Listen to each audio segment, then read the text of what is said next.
This week on Tech Trends, NUMS launches retail management software to assist over 48 million small and medium enterprises to retain foreign currency spent on foreign developed applications. Plus, I chat with Bimi Akonde, co-founder of Pixel Labs, on venture building and how it helps startups scale. We give you more in a moment. Remember, this is a program that takes you on a ride in 25 minutes to seek out innovation and creativity that are unique to Africa. I am Olayemi Odunuga. Welcome to the program. Computers themselves and software yet to be developed will revolutionize the way we learn.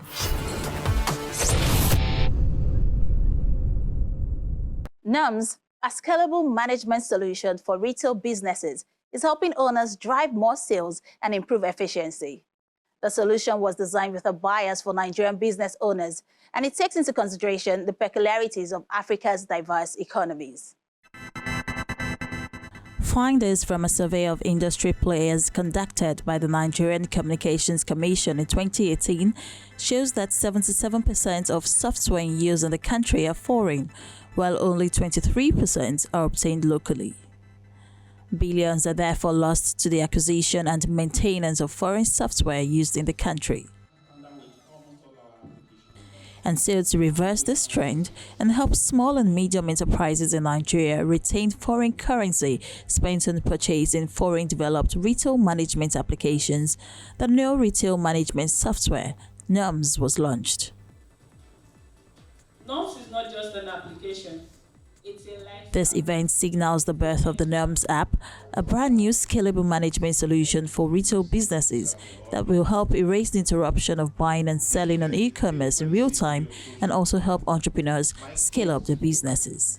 Technology keeps changing, okay? And we need to keep changing with it. At the launch of the app in Lagos, the founder, Lanre Olaniyan, gives more insight into the backstory that birthed NUMS. About 2.5 years ago, okay, we were looking at problems in the retail industry and how to solve it. And we sat and we looked at these problems. So to create NUMS, actually what we did was that we sat with a lot of entrepreneurs, people that are running business, people that have survived the very difficult Nigeria business environment, to look at what is out there in terms of solutions for businesses. And yes, there's a lot. At a point, okay, when you look at retail business in Nigeria, one, you have to pay for it in foreign exchange. That is a big problem today for many businesses. And let's face it, does it really make sense? You trade in Naira, you sell, you buy in Naira, and at the end of the day, the application you use to run for your business, you are paying for it in foreign exchange. Two, many of the solutions that are in town today, they are not really designed for Nigeria. Okay? Some of them does not even have currency sign of Naira. They have to represent it with N, or you don't put any currency there. And that is a big problem. It's even an insult for somebody in another country to create a solution and think that I can come and sell it here. Three, some of these solutions are not tailored for your business. Most time, you have to take your business and tailor it to the solution. In fact, the way they say it, one cap fits all. In business, it's not always like that. According to Mr. Olaniyan, NUMS has the capacity to take more than 2 million businesses as it integrates both hardware and software solutions to drive efficiency. Bearing in mind the peculiarities of Africa's diverse economies, and with a bias for Nigerian business owners, NUMS also aims to help SMEs retain the foreign exchange that is spent on purchasing foreign developed applications. It's building NUMS. Actually, it was so tasky because we started with the first version and we discovered that what we are building when we go to the market is no different from what we have currently. So we had to go back to our drawing board, make proper research, and we discovered that okay, there are new approach of building application, and we adopt those newer technology. And at the beginning it was so tasky, but as time goes on we became used to it. What we try to do is to actually localize norms, for people in Africa to be able to use it and adapt it to their business. Foreign products, foreign software that are just like norms, they are not localized to our own culture of doing business. So what we are trying to do, or what we did with norms, is to look at how our local business operates, the currency we spend, the interaction with our customer, and that is what we all put together in norms. And again, we actually embed AI learning. We use AI to power norms such that this can actually learn how your business perform and predict and give you some prediction. Okay, in case of theft, so the AI system in norms will be able to predict and give you insights about your business such that you'll be able to do things before you fall into loss. The NUMS app is like a business assistant to make owners operate in a better and different way. When you look at what is happening in the world today, one of the major things is that there's a lot of buying and selling, especially in Nigeria. Everybody in Nigeria is a potential entrepreneur. That if you check around you, you'll find people that have either sold one thing before or established one business before, or even most of us have considered at one point or the other that we're going to establish something. Okay, so being an entrepreneur is a Nigerian thing, and we know that people are not doing it well. My experience running other businesses, I've seen how entrepreneurs fail at what they do, and it's because they don't have basic knowledge of some things. But is it everybody we are going to train? No. Can I train everybody? No. Is there other way I can help them? So creating norms is like creating an assistant to help you do what you do better, to help you do what you do differently. And when you see some of these things, it makes it easier. We don't all have to be gurus at what we do, but somehow we can help you be the best at what you do by giving you the help that you need. So what we have done with norms is to help people to do what they do better. The launch of NUMS marks the climax of a journey that started in 2020 during the COVID-19 crisis.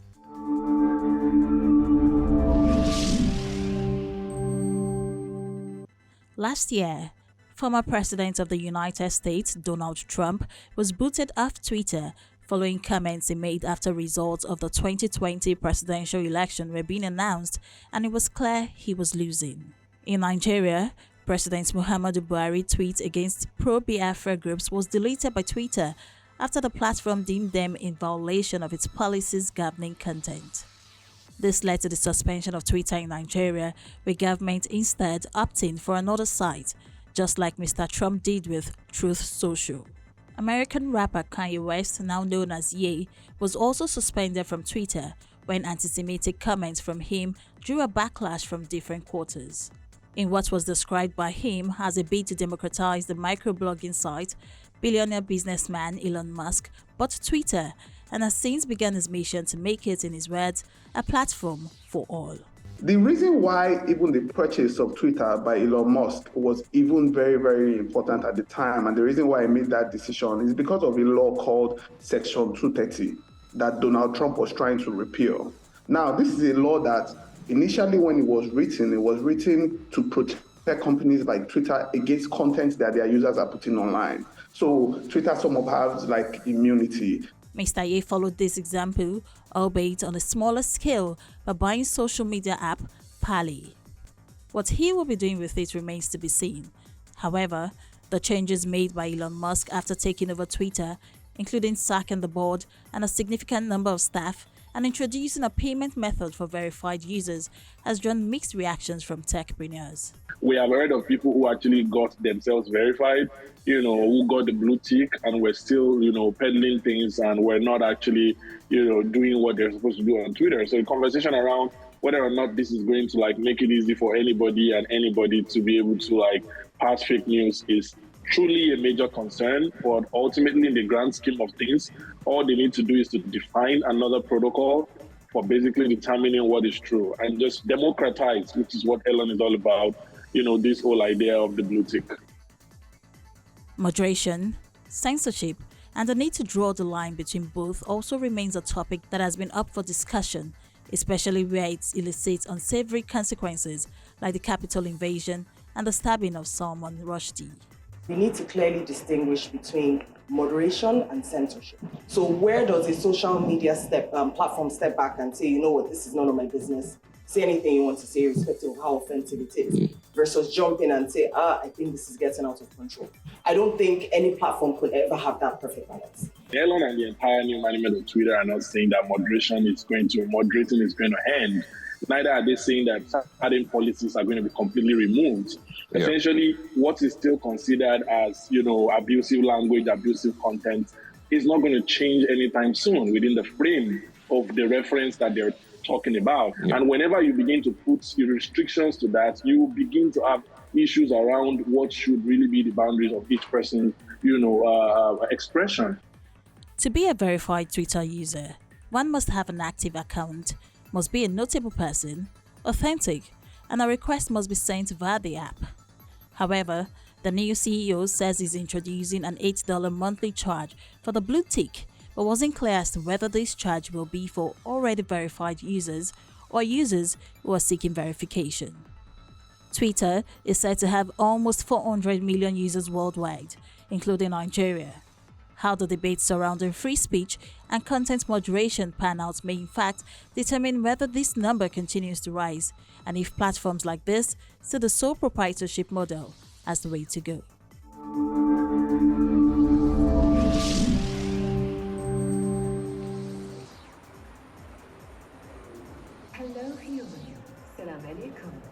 As visitors walk into Dubai's Museum of the Future, they are greeted with a joke and a smile by an unlikely staff member, Ameka, the humanoid robot.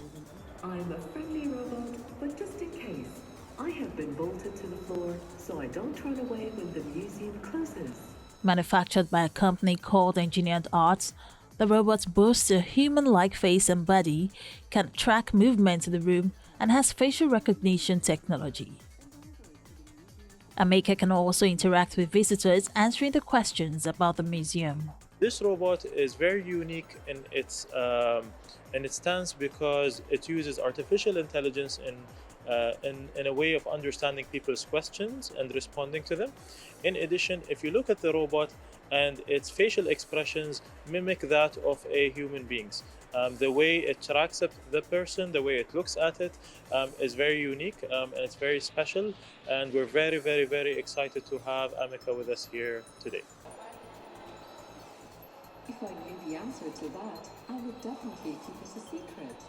Visitors to the museum gathered round the robot in awe, asking questions and laughing at jokes cracked by the machine. Already had some experience with the small robots, in some cruise ships and so on, but it was just for some information. So this is a little bit more performant. So she's speaking well, but it's interesting to speak about her. It's amazing, when you ask a question, she has to answer me like in the eye. I say, you are so cute. And she say, you are pretty too. So, it's kind of magic. Dubai's Museum of the Future, a striking 7-story building inaugurated earlier this year, stands at 77 meters tall. Its stainless steel exterior is covered with quotes in Arabic calligraphy, including "The future belongs to those who can imagine it, design it, and execute it." The museum's futuristic exhibits project what life will be like after half a century, with the aim of projecting optimism for the future and exploring the limits of what technology can achieve.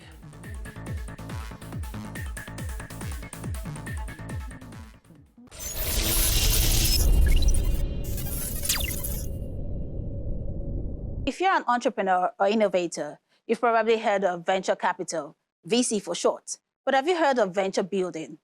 Unlike venture capital, where capital is invested into a company, usually a startup or small business, venture building provides the necessary support for them to scale their businesses. Bemi Akonde, co-founder of Pacer Labs, shares his thoughts on this. In venture building, when you talk about venture building, what you're really talking about is how to use the combination of people, processes, and tools to create value in a society or in a market.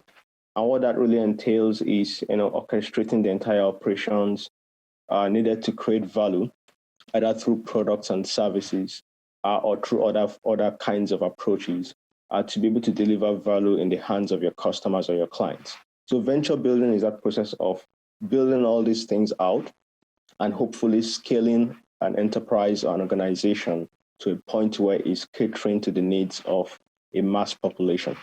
Venture capital, on the other hand, provides the capital, or in other words, the financial resources needed to make venture building happen. And what that really looks like could be from writing a check to support the growth of a venture or a venture builder, to also providing the insights needed on how best to utilize the capital provided. So venture building and venture capital are quite intertwined.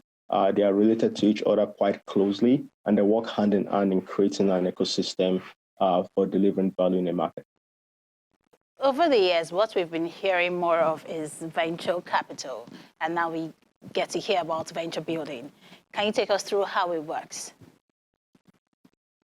Venture building, the real core of how it works can be summarized by looking at venture building in 3 stages. The first stage of venture building, or the first stage in the life cycle of a venture, it's better to put it that way, is the early venture stage. The early venture stage is when the founder of the venture and the employees within that organization, in the tech world, we call it a startup, they are looking to get customers and get customers to pay for a product or a service.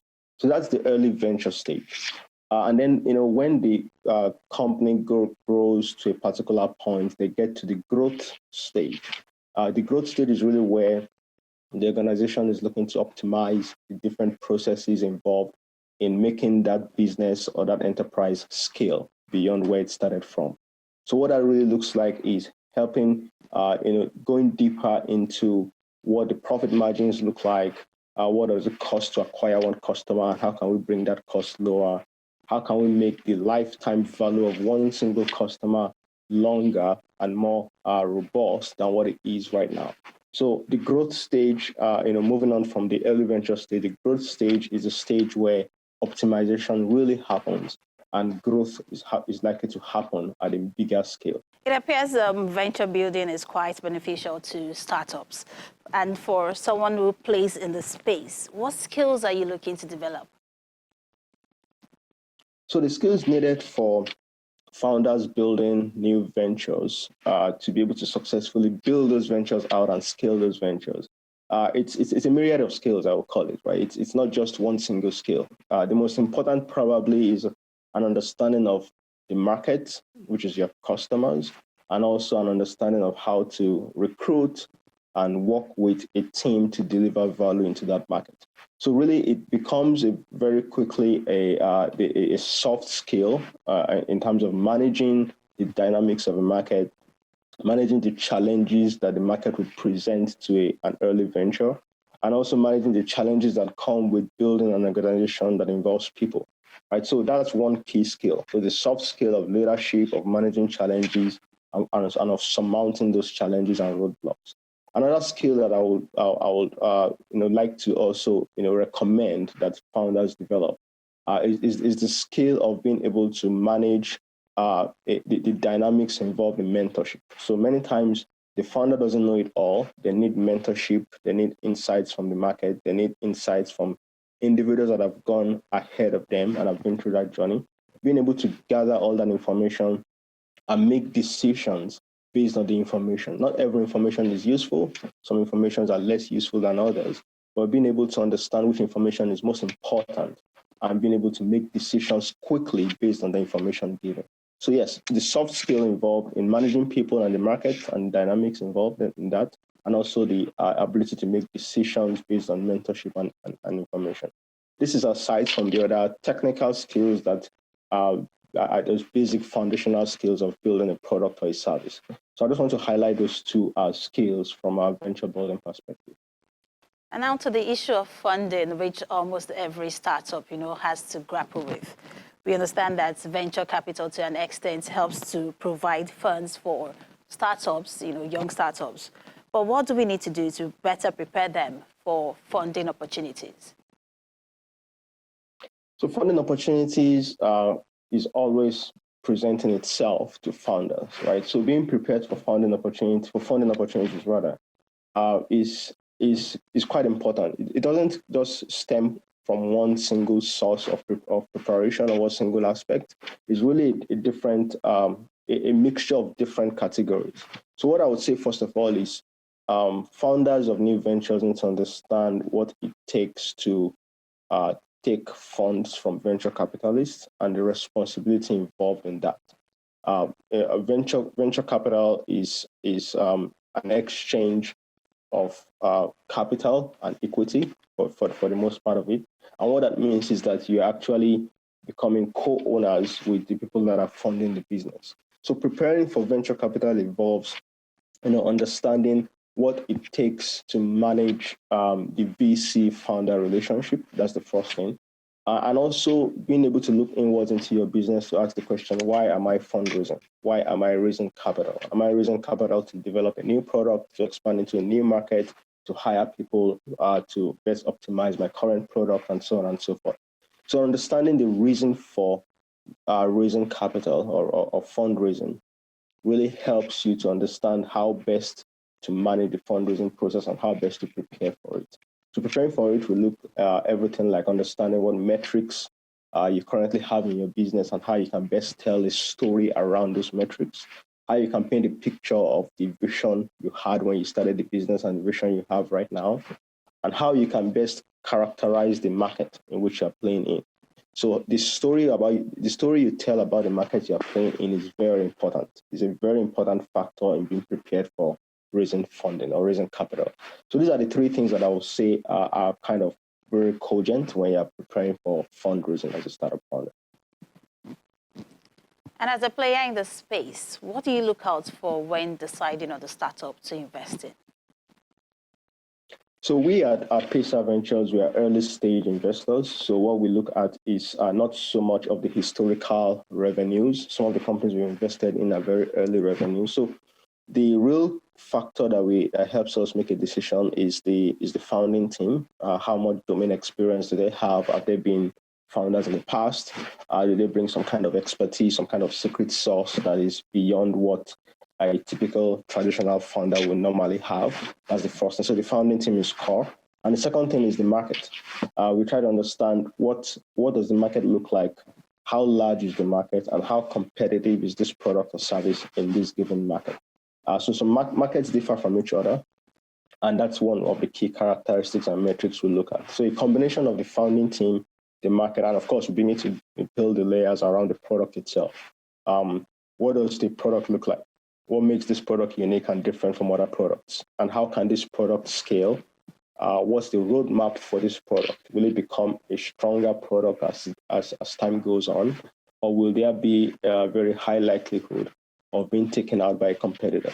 So these are some of the things that we look at when trying to make an investment decision. Well, thank you so much, Bemi, for sharing your thoughts with us. Thank you so much for having me.